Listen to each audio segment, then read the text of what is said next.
할렐루야. 우리 옆 사람 보고 이렇게 인사하겠습니다. 사랑하고 축복합니다. 시작. 사랑하고 축복합니다. 이 시간 성령님께서 바로 당신을 주목하십니다라고 우리 옆 사람, 앞뒤 사람 보면서 함께 인사하겠습니다. 시작. 시간 성령님께서 당신을 주목하십니다. 네, 이 시간 눈에 보이지 않지만 살아계신 성령님께서 바로 여러분들을 주목하실 줄 믿습니다. 아멘. 제가 말씀 전하기 전에 한 가지 광고를 전달해 드리자면 우리 사무실에서 광고 요청이 왔는데요. 여러분들이 헌금할 때 헌금 봉투에 여러분들의 이름을 쓰실 때 그 알파벳이 있을 거예요. 동명의인일 때 A, B, C, D 알파벳이 있는데 그 알파벳을 꼭 이름 옆에 써달라는 그런 부탁이 들어왔습니다. 여러분들이 감사헌금을 하던 성경금을 하던 그 여러분들 이름을 쓰신 옆에다가 알파벳 함께 기재해 주시면 감사하겠습니다. 오늘 함께 은혜 받으실 말씀은 신약성경 요한복음 8장 2절부터 11절까지 말씀입니다. 요한복음 8장 2절부터 11절까지 말씀을 저 한 절, 여러분들 한 절 한 절씩 함께 교독합니다.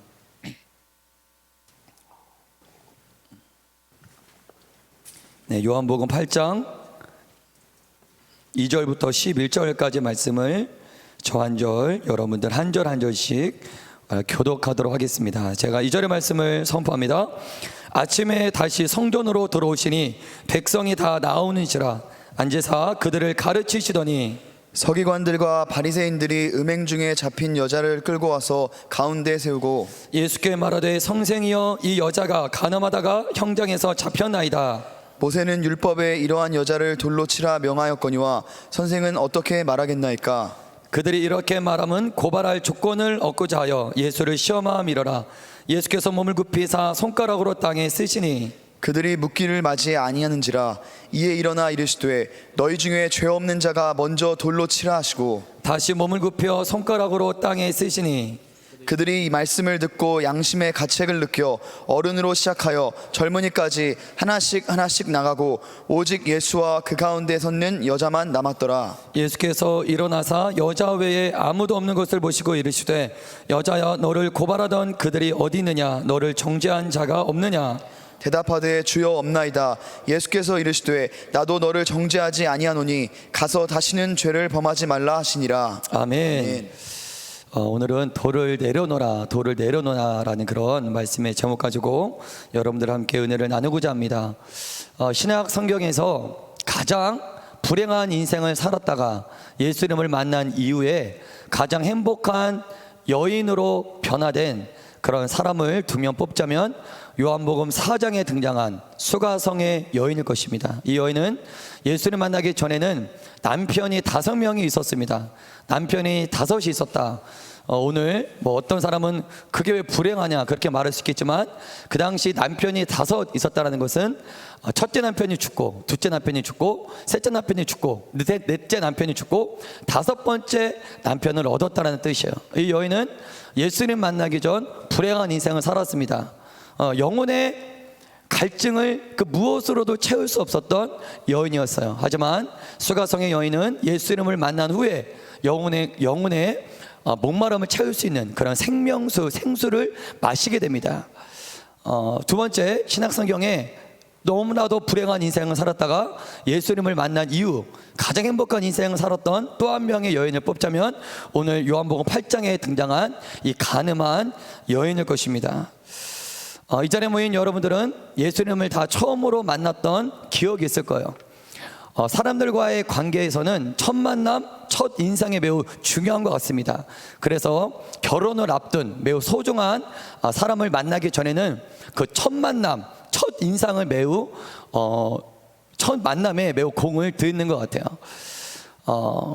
예수님을 처음으로 만났던 이 여인은 자신의 인생에서 가장 좀 밑바닥이라고 할 만큼 가장 수치스럽고 가장 모욕을 받고 가장 비참했을 그때 이 여인은 예수님을 만났어요. 이 가운데 모이신 청년님 여러분들도 다 예수님을 처음으로 만났던 기억이 있을 텐데 나는 내 인생 최고의 정성기 때 예수님을 만났다. 혹시 그런 분 이 자리에 계십니까? 내 인생의 가장 최고의 정성기 때 나는 예수님을 만났다. 그러한 분은 아마 한 명도 없을 거예요. 저나 여러분들이나 오늘 본문에 등장한 이 가늠한 여인이나 내 인생의 가장 밑바닥이라고 할 만큼 내가 가장 힘들고 비참하고 고통스러웠을 때 우리는 예수님을 만나게 됩니다. 이 여인은 예수님을 만나기 바로 직전까지 뭐 했냐면은 간음이라는 죄 가운데 놓여 있었어요. 여러분, 이 여인은 기타 다른 사람들처럼 자신의 죄를 포장할 만한 여유가 없었어요. 우리는 예수님 앞에 나올 때 어쩌면 우리의 죄를 포장할 만한 어떠한 포장지로 우리를 포장하거나 내가 죄인임에도 불구하고 의인인처럼 보이기 위해 나의 죄를 가릴 만한 어떠한 작업들을 하고 예수님 앞에 나올 때가 많습니다. 하지만 이 여인은 예수님 앞에 나오기 전에 자신이 졌던 간음죄를 가리울 만한 시간의 여유도 없었어요. 자신의 죄를 포장할 만한 죄인임에도 의인처럼 보이기 위해 어떠한 작업을 할 만한 여유조차 없었습니다. 이 여인은 할 수 없이 음행 가운데, 간음 가운데 바리새인과 서기관들에게 잡혀 끌려갔기 때문에 그냥 있는 모습 그대로 그 어느 누가 봐도 저 여자는 간음했구나. 옷은 다 찢겨졌을 것이고요, 머리카락은 다 헝클어졌을 것입니다. 그러니까 어느 누가 봐도 저 여인은 죄인이야, 저 여인은 간음했어라고 할 만큼 그 간음죄가 그녀의 겉모습에 고스란히 다 드러날 정도 그 있는 모습 그대로 예수님 앞에 나오게 되었다는 것입니다. 다른 사람은 예수님 앞에 자신의 죄를 변명할 수도 있었어요. 하지만 이 여인은 자신의 죄를 변명할 수도 없었어요. 그리고 이 여인은 예수님 앞에 자신의 죄를 변명하지도 않았습니다. 그 이유가 무엇입니까? 자신의 모습을 알았기 때문이에요. 헝클어진 옷과 찢겨진 이 옷과 헝클어진 이 머리카락, 누가 봐도 간음죄라는 그런 모양을 가지고 예수님 앞에 나왔기 때문입니다. 여러분, 그 당시 이 가늠한 여인이 끌려갔던 성전은 그 당시 오늘날도 마찬가지고요, 그 당시도 이스라엘 땅 가운데 가장 사람이 부쩍거리던 곳이 바로 성전이었습니다.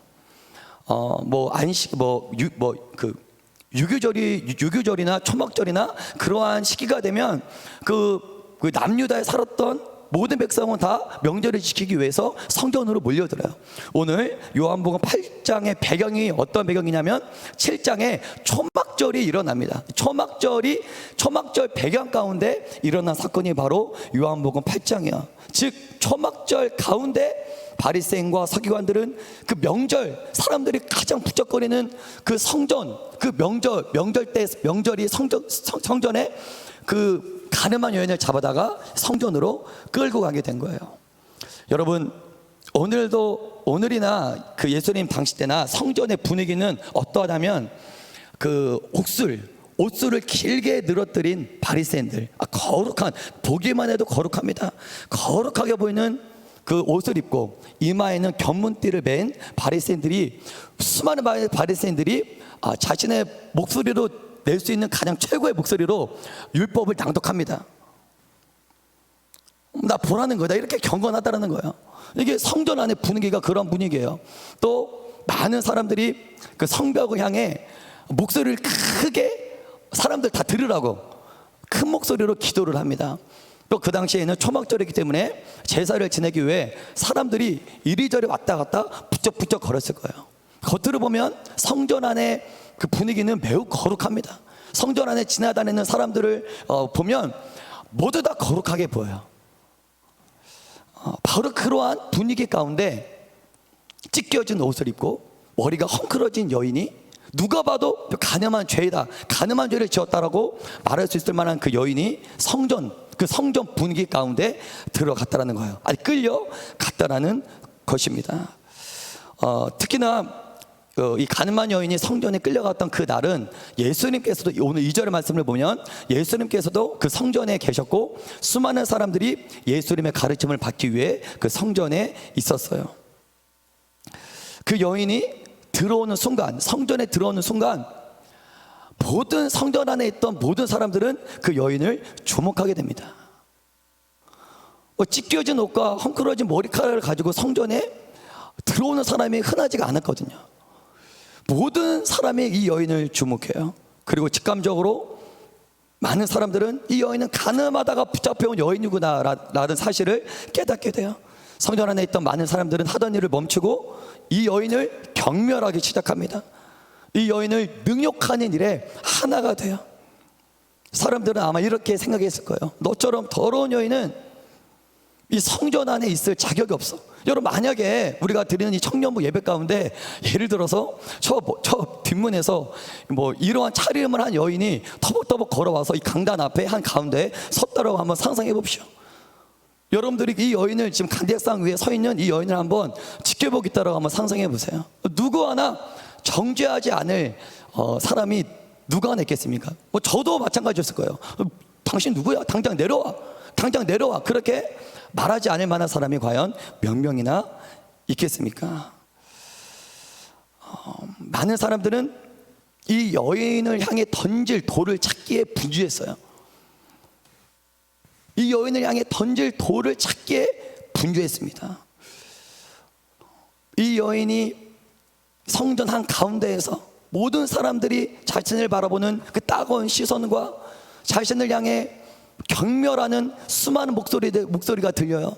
성전 한 가운데, 사람들이 가장 많이 있는 한 가운데에서 많은 사람들은 이 여인이 받았을 수치감과 모멸감과 상처를 생각하는 자는 단 한 명도 없었습니다.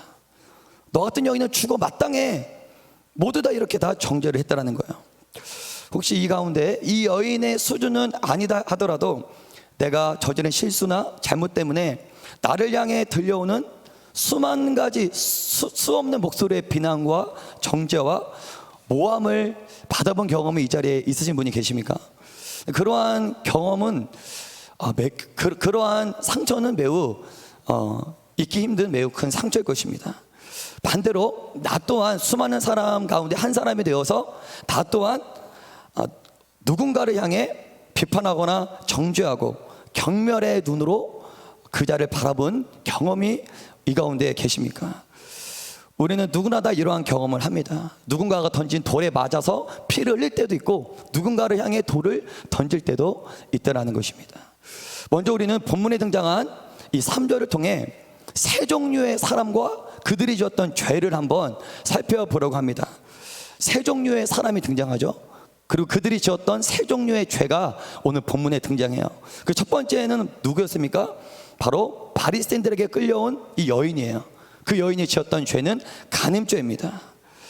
학자들은 이 여인이 왜 간음죄를 지었을까 몇 가지 예측을 하는데요. 그 첫 번째 예측은 이 여자는 매우 가난했을 것이다. 그래서 생계를 유지하기 위해 몸을 팔았을 것이다. 실제로 그 당시 유대 사회는 로마 군인들에게 몸을 팔아 생계를 유지하는 여인들이 많이 있었습니다. 본문에 등장한 이 여인도 그러한 여인들 가운데 하나였을 것이다.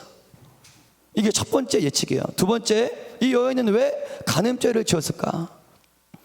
이 사건이 일어난 시기는 초막절입니다. 그때나 명절 때가 되면 뭔가 분위기가 있잖아요. 분위기. 그래서 초막절, 사람들이 부쩍거리는 지방에서 올라온 그런 사람들과 한 남자와 그 분위기에 이끌려 이러한 실수를 저질렀을 것이다. 이 두 번째 학자들이 말하는 예측이에요. 마지막 세 번째는 실제로 이 여인은 그 육적인 본능, 성적인 본능에 매우 취약했던 여인이었을 것이다. 그래서 그 본능에 못 이겨 이러한 간음죄를 지었을 것이다. 학자들은 이렇게 세 가지의 예측을 말합니다. 여러분, 어찌됐든 이유가 어찌됐든 이 여인이 지었던 죄는 만인에게 드러나게 되었어요. 이 여인이 지었던 죄는 숨길 수도 없고 핑계댈 수도 없는 죄였어요. 어쩌면 저는 이 여인은 자신은 죄인이 아니라고 말할 수 없을 만한 그러한 공개된 그러한 죄를 지었습니다. 저는 어쩌면 이 세 종류의 사람들 가운데 간음한 죄를 지은 이 여인이 그 가장 정직한 죄인이지 않았을까라는 생각을 해요. 가장 정직한 죄, 나 죄인 맞다. 죄를 핑계대지 않겠다. 왜? 죄 가운데 현행범으로 붙잡혀 끌려갔기 때문이에요. 여러분, 이러한 본능은 간음죄를 지은 이 여인만 가지고 있는 죄성이 아니에요. 이 여인은 모든 사람들에게 내재되어 있는 그 죄성이 단지 이 여인은 단지 그게 밖으로 표출되었을 뿐입니다. 어떤 이는 배고픔이라는 본능을 이기지 못해 도둑질을 하는 경우가 있어요. 또 어떤 이는 이 분노와 이 혈기를 참지 못해 폭행을 하고 폭언을 하고 살인까지 합니다. 저 여러분들도 이러한 본능이 다 내재되어 있다는 사실이에요. 이 여인만 죄인이라고 정죄할 것이 아니라 단지 이 여인은 그 죄가 드러났을 뿐이고 저와 여러분들은 단지 드러나지 않았을 뿐이다라는 거예요. 이거 첫 번째 종류예요. 이 가늠한 여인. 두 번째, 이 본문에서 발견할 수 있는 두 번째 종류의 사람과 그가 지은 죄는 가늠한 여인을 끌고 온 바리새인들입니다. 서기관들이에요. 여러분, 바리새인과 서기관들은 그 당시 예수님 당시 랍비라 칭함을 받으면서 백성들에게 율법을 가르쳤던 엘리트 집단이었어요. 거대한 종교 집단을 이루면서 사람들에게 존경과 인기를 힘입어 막강한 권력을 행사했던 특권층이 바로 바리새인들이었습니다. 하지만 복음서에서는 이 바리새인들을 매우 부정적으로 해석을 합니다. 먼저 이들은 예수님의 공생의 사역을 가장 회방했던 무리가 바로 바리새인들이었어요. 예수님께서도 이러한 바리새인들의 죄악상을 매우 강도 높게 고발을 하시는데요. 우리 함께 마태복음 23장 15절, 마태복음 23장 23절에서 28절, 예수님께서 이 바리새인들의 어떠한 죄를 주로 고발하시는지 우리 함께 말씀을 선포하도록 하겠습니다. 시작. 화 있을진저 외식하는 서기관들과 바리사인들이여, 너희는 교인 한 사람을 얻기 위하여 바다와 육지를 두루 다니다가 생기면 너희보다 배나 더 지옥 자식이 되게 하는도다. 화 있을지저 외식하는 서기관들과 바리새인들이여, 너희가 박하와 회양과 근치의 11조는 들이되 율법에 더 중한 바 정의와 긍휼과 믿음은 버렸도다. 그러나 이것도 행하고 저것도 버리지 말아야 할지니라. 맹인된 인도자여, 하루살이는 걸러내고 낙타는 삼키는도다. 화 있을진저 외식하는 서기관들과 바리새인들이여, 잔과 대접의 겉은 깨끗이 하되 그 안에는 탐욕과 방탕으로 가득하게 하는도다. 눈먼 바리새인이여, 너는 먼저 안을 깨끗이 하라. 그리하면 겉도 깨끗하리라. 이와 같이 너희 화 있을진저 외식하는 서기관들과 바리새인들이여, 회칠한 무덤 같으니 겉으로는 아름답게 보이나 그 안에는 죽은 사람의 뼈와 모든 더러운 것이 가득하도다. 이와 같이 너희도 겉으로는 사람에게 옳게 보이되 안으로는 외식과 불법이 가득하도다. 예수님께서 주로 지적하신 바리새인들의 죄악은 바로 외식이었어요. 바리새인들이 살인을 하거나 간음을 하거나 강도 높은 수준의 윤리적인 죄를 지었던 것이 아니에요. 그럼에도 불구하고 예수님은 덕사의 자식들이라 그 당시 가장 강도 높은 욕설을 그들에게 퍼붓습니다. 그들이 과연 어떠한 큰 죄를 지어서 예수님은 그들에게 강도 높은 욕설을 퍼부으셨을까요? 그들이 외식이었어요. 죄인임에도 불구하고 의인처럼 죄인들을 향해 비난하고 정죄하고, 그들의 속은 온갖 탐욕과 정욕과 온갖 죄악으로 가득 차 있으면서도 그들은 마치 깨끗한 척, 의로운 척 돌아다니는 그러한 외식을 하나님은 강도 높게 훈계하셨다는 것입니다. 오늘 본문에서도 그 당시 바리새인들의 이러한 외식이 고스란히 등장합니다. 그들은 간음한 여인을 더러운 짐승처럼 끌고 성전으로 들어와요. 겉으로 보기에는 역시 바리새인들은 율법에 순종하는 자들이야. 겉으로 보면 순수하게 율법에, 모세 율법에 간음한 여인을 잡아다가 죽이라고 했기 때문에 순수한 동기로 바리새인들은 율법에 순종하기 위해서 이 여인을 끌고 오는 것처럼 착각할 수가 있어요. 하지만 바리새인들의 행동 그 이면에는 더러운 외식이 깔려 있었어요. 바리새인들은 이 여인이 지은 죄를 끊기 위해, 그 죄를 끊기 위해, 음행을 끊기 위해, 그 죄를 고발하기 위해 죄가 싫어서 이 여인을 끌고 온 것이 전혀 아니었습니다. 말씀을 자세히 보면 바리새인들이 어떠한 음모를 꾸몄는지 말씀을 통해 몇 가지 증거를 발견할 수 있는데요. 그중 첫 번째가 뭐냐면 이 여인은 간음하다가 간음하는 현장에서 이 여인은 잡혀 끌려왔다는 사실이에요. 간음하고 그 이후에 끌려온 것이 아니라 간음하는 그 도중에, 그것도 다른 사람도 아니고 바리새인들과 서기관들에 의해서 성전으로 끌려왔다는 것입니다. 여러분, 서기관과 바리새인들은 성전에서 말씀을, 율법을 배우고 율법을 연구하고 율법을 가르치는 걸 주로 했던 무리들이었어요. 근데 이들이 아무리 우연이더라도 이들이 가늠하는 여인을 어떻게 알고 현장에서 그 여인을 잡아다가 어떻게 성전으로 끌고 올 수 있었겠습니까? 이거는 어떠한 우연보다는 그 음모가 그 밑바닥에 깔려 있었다는 것입니다. 계획적인 음모였다는 거예요. 두 번째, 본문을 보면 바리새인들은 가늠한 남자는 끌고 가지 않고 가늠한 여인만 끌고 갔다는 사실을 우리가 본문을 통해 확인할 수가 있어요.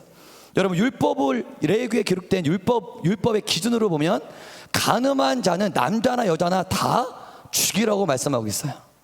우리 한번 레위기 20장 10절의 말씀을 함께 우리 선포합니다. 시작. 누구든지 남의 아내와 간음하는 자 곧 그의 이웃의 아내와 간음하는 자는 그 간부와 음부를 반드시 죽일지니라. 우리 신명기 22장 22절도 동일한 말씀이 등장합니다. 함께 선포합니다. 시작. 어떤 남자가 유부녀와 동침한 것이 드러나거든 그 동침한 남자와 그 여자를 둘 다 죽여 이스라엘 중에 악을 제할지니라. 분명히 모세 율법에는 남자와 여자를 둘 다 죽여라. 여러분, 이 여인은 희생양이었던 거예요. 그들의 정치적인 목적을 위해서 그들이 그냥 어떠한 그 수단으로 그냥 사용된 아주 가엾은 희생양이었다는 거예요. 그 당시 바리새인들은 예수님을 시기했습니다. 어떻게 해서든지 예수님을 잡아 죽이려고 했어요. 하지만 예수님한테 그 잡아 죽일 만한, 고발할 만한 그 죄목을 찾지 못했어요. 그래서 그들은 예수님을 함정에 빠뜨리기 위해 이러한 계략을 세웠던 것입니다. 여러분, 바리새인들 안에는 자신이 원하는 거라면 수단과 방법을 가리지 않고 행동했던 자들이 바리새인이에요. 자신이 원하는 목적을 이루기 위해서라면 이 여인 하나 비참하게 죽어가는 건 눈 하나 깜짝하지 않았던 자들이 바리새인들이에요. 나의 권력과 나의 인기를 유지하기 위해서는, 나의 어떠한 그 위치를 지키기 위해서는 한 사람 희생시켜도 저 괜찮다라고 여겼던 자들이 그 바리새인들이었다는 사실입니다. 죄인을 향한 긍휼함도 없고 애통도 없고 자비도 없어요. 마지막으로 본문에서 우리가 발견할 수 있는 세 번째 종류의 사람과 그들이 졌던 죄는 뭐냐면, 바리새인들이 이 여인을 끌고 옵니다. 이 여인을 향해 수많은 사람들이 돌을 들고 돌을 던지려고 모여들어요. 바로 궁중들이에요. 여러분, 제가 말씀을 묵상하면서 깨달은 게 있는데, 사람들이 하나 되는 거 쉽지 않습니다. 좋은 일을 하거나 누구를 구제하거나 착한 일을 할 때는 사람들이 참 모여라 해도 모이지 않아요. 사람들이 하나 되는 게 쉽지 않습니다. 근데 희한하게 사람들이 언제 빨리 하나가 되냐면, 어떠한 잘못을 저지른 사람이 있어요. 그 사람을 욕하거나 비난하거나 그 사람을 정죄하는 일에는 어쩜 그리 쉽고 빠르게 하나가 되는지 몰라요. 성전 안에 있던 사람들은 이 가늠한 여인이 오자 일제히 누가 뭐라고 하지도 않았는데 일제히 한 마음이 되어서 그 여인을 비난하고 욕하기 시작합니다. 저 여러분들, 우리 공동체도 이러한 모습이 있지 않나 한번 고민해 봐야 돼요. 열심히 하나님이 원하는 일을 할 때는 하나 되는 것이 그렇게 쉽지 않다가, 어떤 저 사람이 이러한 일을 했대, 저 사람이 이러한 일을 했대는 순식간에 모여가지고 이렇게 이야기를 합니다. 정죄를 합니다. 이 군중이 지었던 죄가 바로 그러한 죄예요.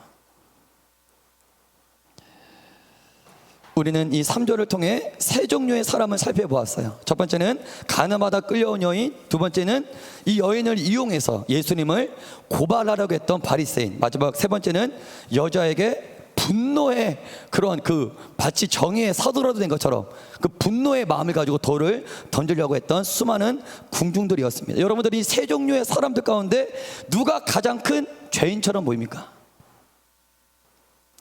누가 가장 큰 죄인처럼 보이세요? 질문을 바꿔서 하면 이 세 종류의 사람들 가운데 누가 예수님으로부터 의롭다 칭함을 받게 되었습니까? 우리는 이 말씀을 묵상하면서 이러한 질문을 던져보아야 합니다. 이어서 4절과 5절을 보면 바리새인들은 이제 본격적으로 예수님을 시험하기 시작해요. 우리 요한복음 8장 4절과 5절의 말씀을 함께 우리 선포합니다. 시작. 예수께 말하되 선생이여 이 여자가 가늠하다가 현장에서 잡혔나이다. 모세는 율법에 이러한 여자를 돌로 치라 명하였거니와 선생은 어떻게 말하겠나이까? 예수님은 바리새인들이 자신에게 했던 질문에 뭐라고든 이거든 저거든 대답을 해야 합니다. 돌로 쳐라든 돌로 치지 마라, 이 둘 중에 하나를 대답해야 돼요. 이제 바리새인들이 예수님에게 던졌던 질문에는 아주 교묘한 음모가 숨어 있어요. 그 당시 유대는 로마의 지배를 받고 있는 로마의 지배를 받고 있었던 그런 식민지 국가였어요. 그 당시 로마 법에 의하면 누구든지 살인을 할 수 없게 되었어요. 즉 로마 죄인을 사형시킬 권한은 유대인들에게는 갖고 있지 않았어요. 왜냐하면 로마의 지배를 받고 있었기 때문에 로마만이 죄인을 사형시킬 수가 있었다는 것입니다. 즉 저 죄인을 돌로 쳐라.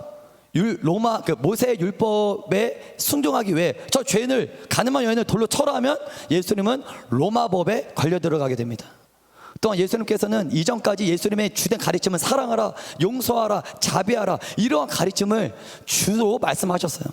그랬던 예수님이 갑자기 저 여인을 죽여라 그러면 예수님이 지금까지 해왔던 사역과 뭔가 일맥이 통하지 않는 실수를 또 저지르게 되었다는 것입니다. 반면에 그렇기 때문에 예수님은 돌로 쳐라, 죽여라 이렇게 말씀하실 수가 없었어요. 왜냐하면 함정에 걸려들기 때문에. 두 번째, 가늠한 여인을 용서하라, 돌로 치지 마라 그러면 아까 우리가 읽었던 레위기, 신명기, 로마 모세 율법에 위배되게 됩니다. 그래서 유대 법정에 서서 재판을 받게 돼요.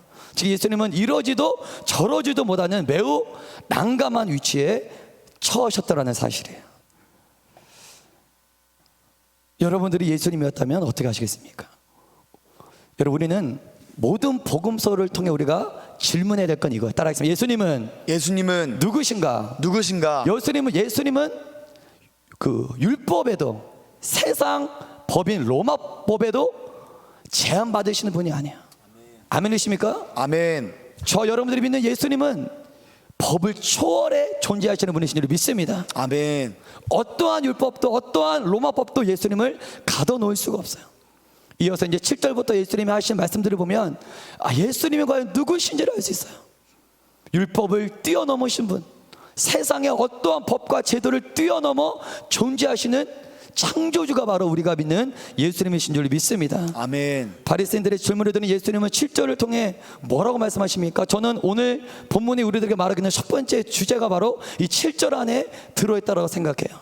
우리 요한복음 8장 7절의 말씀을 함께 선포합니다. 시작. 그들이 묻기를 맞이 아니하는지라 이에 일어나 이르시되 너희 중에 죄 없는 자가 먼저 돌로 치라 하시고. 따라하겠습니다. 너희 중에 죄 없는 자가 먼저 돌로 치라. 다시 한번 너희 중에 죄 없는 자가 먼저 돌로 치라. 여러분, 우리가 예수님을 오해하면 안 됩니다. 예수님께서는 이 여인의 죄를 용납하신 것이 절대 아니에요. 이 여인이 지은 그 더러운 죄를 간과하신 것이 아닙니다. 따라하겠습니다. 예수님은 죄인을 용서하시지만 죄는 결코 용납하지 아니하십니다.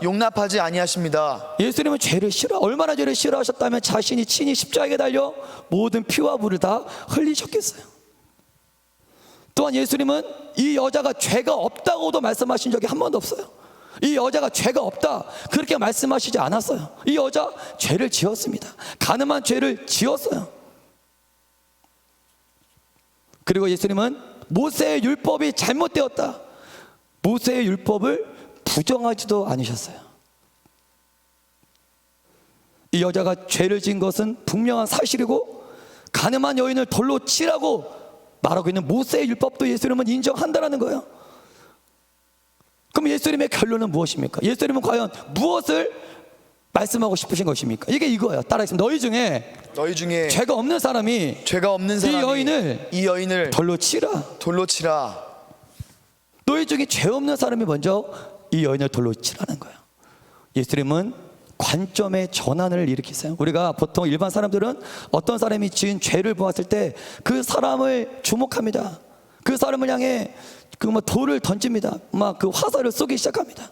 예수님은 하지만 어떤 사람이 지은 죄나 실수를 보거든 따라했습니다. 그를 보지 말고 너 자신을 봐라. 너 자신을 너 봐라. 자신을 봐라는 거예요. 아멘. 너도 죄인이지 않냐?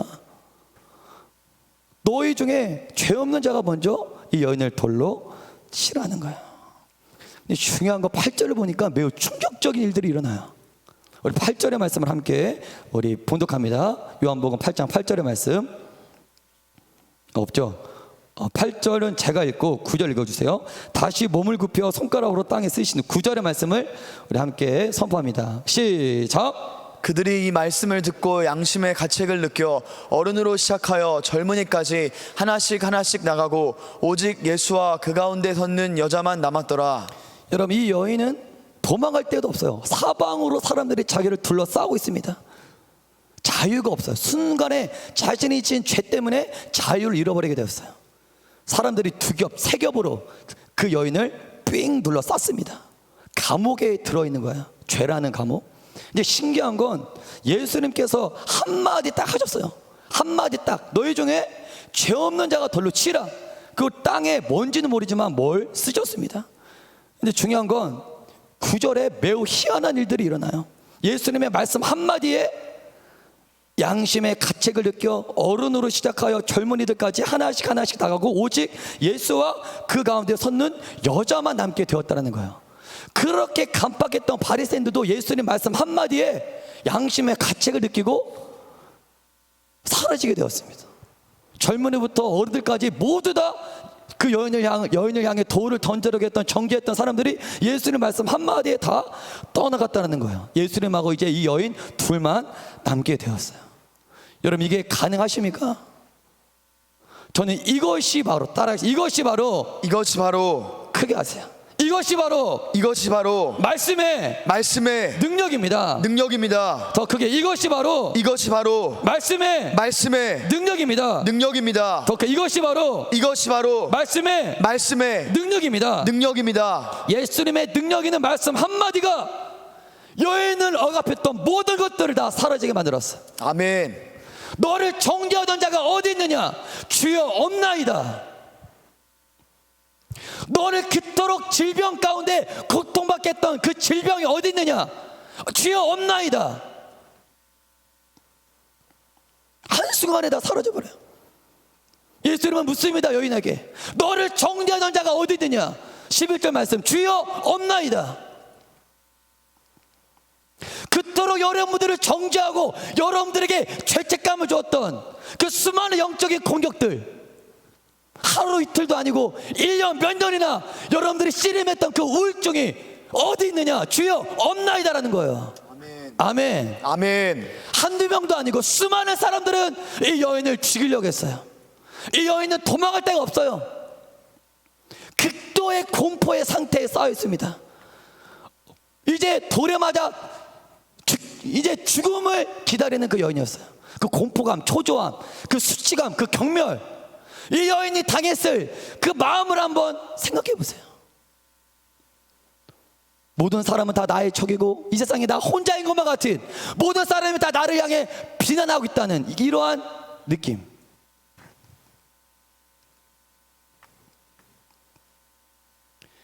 여러분들이 현재 은혜 가운데 자유하게 하지 못하는 것이 무엇입니까? 여러분들의 진로입니까? 인간관계의 상처입니까? 과거의 쓴뿌리입니까? 무엇입니까? 여러분들이 그토록 괴로워하고 있는, 여러분들을 억압하고 있는 사단이 쳐놓은 그 억압의 사슬, 압제의 사슬, 흉악의 결박이 무엇입니까? 그것이 무엇이다 할지라도 예수님 말씀 한마디에 수많은 사람들이 사라진 것처럼 예수님 말씀 한마디에 여러분들을 억압했던 그 모든 흉악의 결박은 끊어질 줄 믿습니다. 아멘. 이게 말씀의 능력일 줄 믿습니다. 아멘. 여러분 포기하지 마십시오. 아멘. 여러분 끝이 아니에요. 아멘. 나는 이 결박과 이 지긋지긋한 이 뒤범벅이 된 이 상처의 굴레에서 빠져나올 수 없다고. 아니에요. 이 여인은 빠져나올 수 없었어요.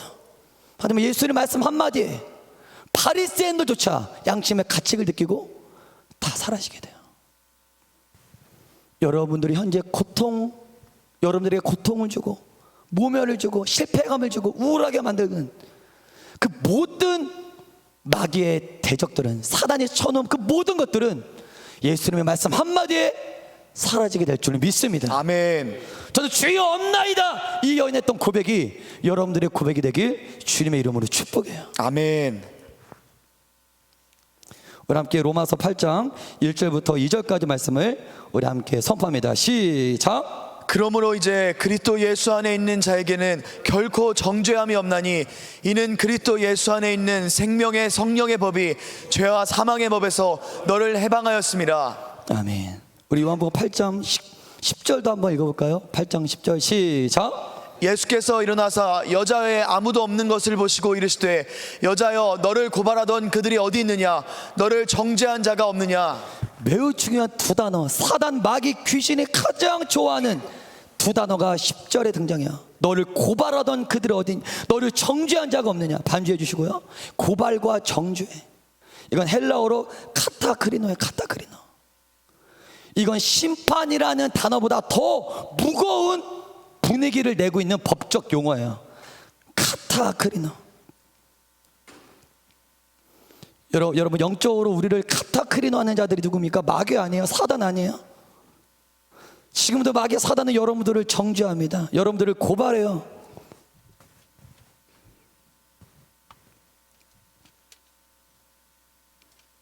그 어떠한 마귀가 우리를 공격한다 할지라도 하나님의 말씀은 좌우의 날선 어떤 것보다 예리하여, 할렐루야. 아멘. 여인 주변에 있던 수많은 사람들의 홍과 영과 관절과 골수를 찔러 쪼갠 것처럼 예수님의 말씀은 사단의 머리를 짓밟을 수 있는 능력이 있는 줄 믿습니다. 아멘. 아멘. 아멘. 반주해 주시고요. 이 여인은 고개를 들었어요. 고개를 푹 숙이고 고개를 들 수조차 없어. 자신이 진 죄를 자기가 알았기 때문에 이제 죽는구나, 나 같은 존재는 죽어 마땅하지. 그 여인은 사람들이 한테 둘러싸여 있는 그 가운데 어떠한 마음을 가졌을까요?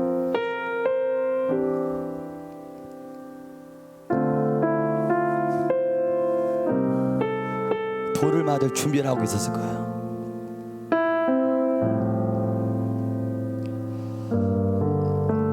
어디선가 예수님의 따스한 목소리가 들려와요.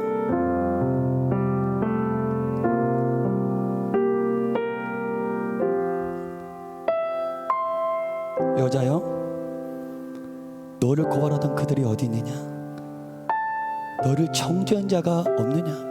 고개를 들어라라는 거예요. 이제 고개를 들어라. 주위를 한번 살펴봐라. 너를 고발하던 자가 어디 있느냐. 주여 없나이다.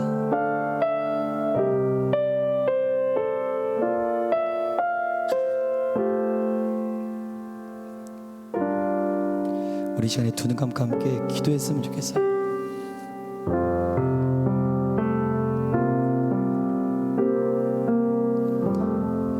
여인의 표정을 상상해 보았어요. 고개를 들었을 때 자신을 정죄하던 그 자들이 아무도 없고 자기 앞에 홀로 서 있는 예수님을 보았을 때 그 여인의 표정은 어땠을까? 공포의 분위기가 천국의 분위기로 바뀌었을 거예요. 아멘. 아멘. 아멘입니까? 아멘. 이 여인은 죽었다가 살아난 거예요. 아멘.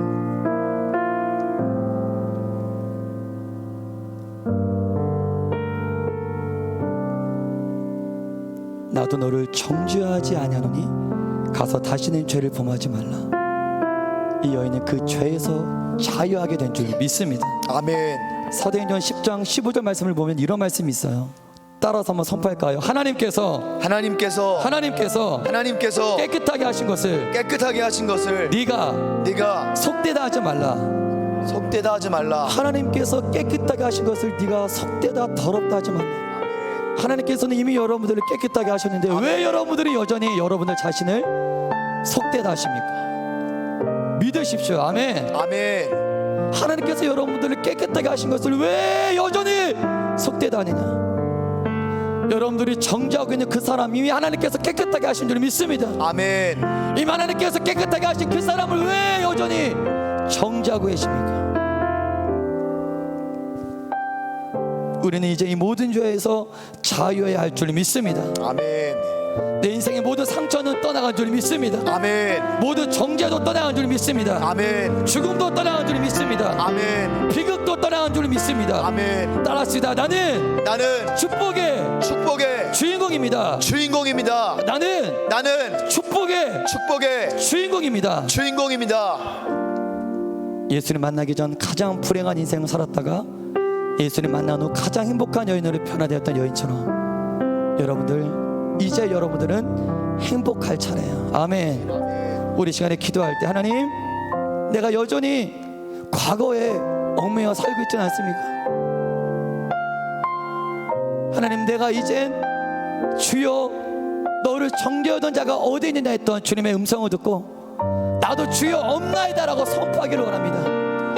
과거에서 자유할 수 있도록 하는 은혜 부어 주시옵소서.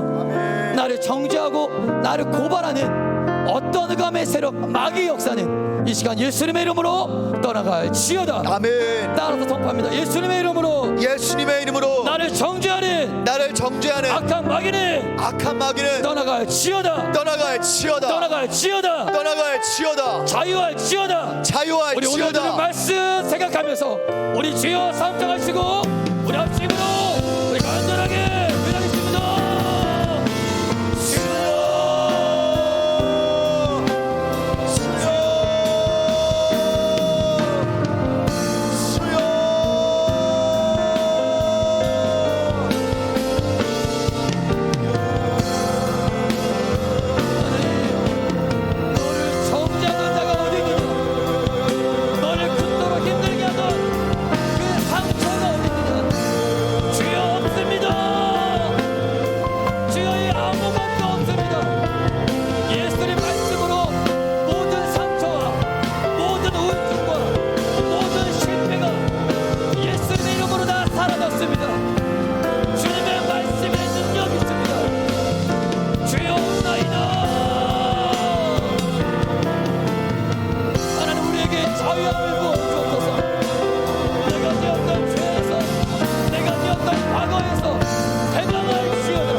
청년 공동체 안에 돌을 던지는 문화가 여전히 남아있다면 누구를 향해 손을 들고 있는 이 돌을 내려놓게 하옵소서. 아멘. 우리 청년부가 정말 남을 정죄하고 비난하고 욕하는 헐뜯는 그러한 문화가 오늘로 뽑아지기를 원합니다. 아멘. 뽑아지게 하여 주옵소서. 아멘. 남을 사랑하기도 바쁜데 누구를 예수님의 핏값으로 하나 된 형제 자매인데 누가 누구를 욕하고 누가 누구를 정죄합니까? 내가 지금까지 누구를 향해 돌을 던졌던 모든 죄를 회개합니다. 용서하여 주옵소서. 아멘. 내가 누군가를 향해 돌을 던지면 누군가가 던진 돌에 나도 피 흘리게 돼 있어. 청년부 안에 사랑만 충만할지어다. 아멘. 사랑만 충만할지어다. 아멘. 모든 정죄와 비난과 모든 욕은 청년부 가운데 예수 이름으로 떠나갈지어다. 아멘. 우리 마지막 주여 삼조하시고 간절하게 기도하겠습니다.